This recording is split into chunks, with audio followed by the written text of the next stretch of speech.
Hi guys, Amy here. Today I want to dive deep into the world of #1 Sentai Gozyuger and its unique transformation gimmick. I know we only seen episode 1 and some promotional content so far, but we already have a good idea of how the series mechanics works. And the biggest twist of it is that anyone can become a Red Ranger. With the power of Sentai rings and the silver Tega sword, anyone can transform into a past Red Warrior. This concept adds a fresh spin to Anniversary series while breaking away from traditional transformation rules. However, I've seen a lot of confusion online, so let's break everything down and clear up the misconceptions. Before we get into the Sentai rings, we need to understand the settings of Gozyuger. Sentai series have never had a perfectly consistent timeline, with crossover movies and specials being more about fun than strict lore. So when episode 0 shows every past Sentai mech fighting against and failing to a mysterious evil force, we need to take it with a grain of salt. For example, the Boon Robo we see here in this sequence isn't necessarily the same one from Boonboomger. Instead, Gozyuger treats this similarly to Kamen Rider Decade's alternative realities. Mostly the same story, but slight variation. As we learn from the flashback, to defeat this great evil, all the Sentai mechs needed to sacrifice their powers, channeling into the Tega sword. This unleashed a massive energy blast that destroyed the enemy, but at a cost. The Tega sword's power itself shattered, scattering its own energy and the energies of the Sentai mechs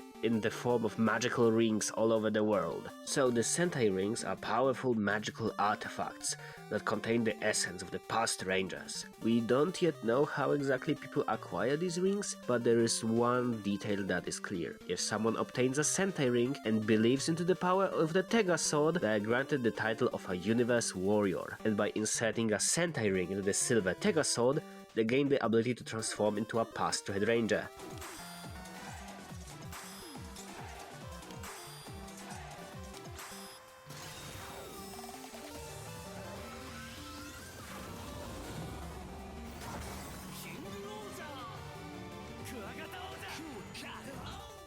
But here where stuff gets interesting. It's not just the main team who can use them, anyone with a ring and a sword can become a Red Ranger. This completely changes the usual Sentai transformation mechanics and allows for a wider range of characters to take up the mantle of past heroes. And the main reason I'm making this video, the big misunderstanding over who is Natsume Tsutsumi. One major point of confusion that has been around since the first transformation we see in the episode 1, we have a character that transforms into a past Red Ranger, but it's not Taya, instead Natsume Tsutsumi. It's stated in the episode itself.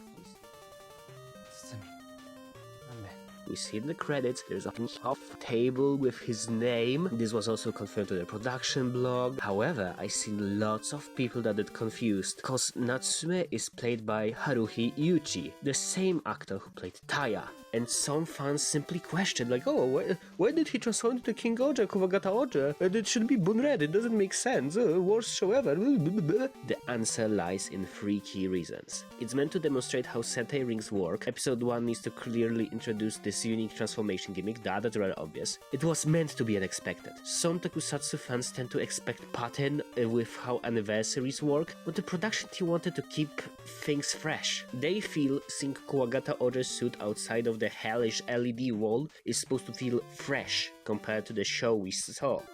The idea of Tsutsumi becoming Kuwagata Oja while playing Lucci was also one of the gimmicks added later.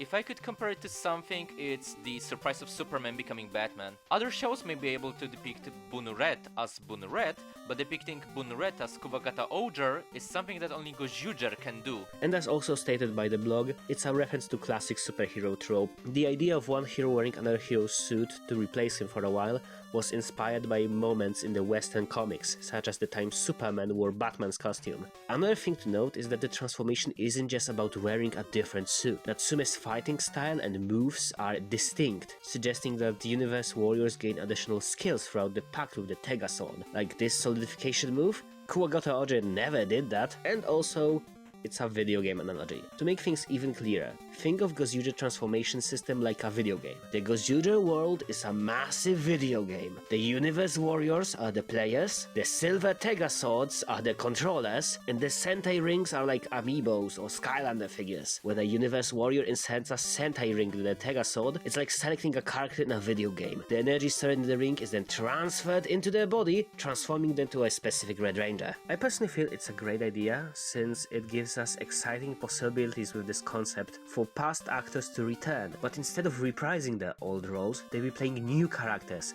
who just happen to transform into the original Sentai warriors, either their own ones or related to those. Like, this is a fantastic way to bring back classical suits into new action scenes while giving us fresh character dynamics and action settings. It avoids the "remember them" nostalgia gimmick that Gozyuger had, and instead integrates old suits into new meaningful storylines. Some fans of course compared Gozyuger's transformation system to Don Brothers, but there are some key differences. Don Brothers rarely use their transformation gimmick. Sadly, Toshiki Inoue, the head writer, tends to focus more on storytelling than on toy mechanics, so the ability wasn't explored as much as it could have been. Don Brothers' transformation also completely changes the character. When Don Brothers transform, they fully adopt the past warrior's body and personality, but that also wasn't used that much, other than a few times where they gave Kiji a skirt.